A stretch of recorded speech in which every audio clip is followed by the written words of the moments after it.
স্বয়ং জগন্নাথ। খুব খিদে পেয়েছে মা, তোমাদের বাড়ি কিছু খেতে দেবে? অতিথি ফেরাতে নেই, দিচ্ছি বাবা। তোমার তো দুটো হাত নেই, আমি খাইয়ে দেবো। দাও। এই কি হচ্ছে এখানে? এখানে কি দান কেন্দ্র খোলা হয়েছে? যাবে এখান থেকে। তুমি একটা ক্ষুধার্ত ভিখারিকে এইভাবে তাড়িয়ে দিলে। এই তুমি একটা কথা বলবে না, সংসারটা আমাকে চালাতে হয়, তুমি বেশি বোঝো। আহনা আহনা, গায়ে এত জ্বর? বাবা এই কি গো, মেয়ে তো পুতুল নিয়ে খেলছিল, এর গায়ে এত জ্বর এলো কি করে? কি বলো, এক্ষুনি তো ভালো মেয়ে খেলা করছিল। চলো চলো ডাক্তার নিয়ে চলো। দেখুন, আমার দ্বারা অসম্ভব, এখন একমাত্র ভগবানই ভরসা। কি গো? তাড়াতাড়ি মন্দিরে নিয়ে চলো, চলে এসো। মন্দির বন্ধ করে দিচ্ছে, তাড়াতাড়ি চলো। কি হয়েছে? আমার মেয়ের গায়ে খুব জ্বর। যাও যাও, তাড়াতাড়ি জগন্নাথ দেবের কাছে নিয়ে যাও। অহনা, কথা বলো অহনা। আমার মেয়ে। আমার মেয়েকে তুমি বাঁচাও ভগবান। কি হয়েছে? এ কি তুমি?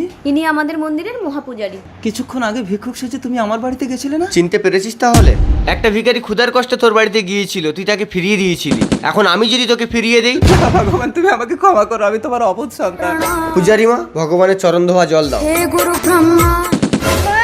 তার আগে তুমি যদি ইন্ডিয়া পতাকাকে ভালোবাসো তাহলে ভিডিওতে একটা লাইক করো, আর তুমি যদি আমার মতন বাংলাদেশি পতাকাকে ভালোবাসো তাহলে ভিডিওতে লাইক সাবস্ক্রাইব করো, আর তুমি যদি এই দুইটার ভিতরে একটাও না করো তাহলে আমি বুঝবো তুমি এই দুইটার ভিতরে একটাকে ভালোবাসো না। না মা, জয় বাবা জগন্নাথ। মানুষের সেবা করলে তবেই ভগবানকে পাওয়া যায়।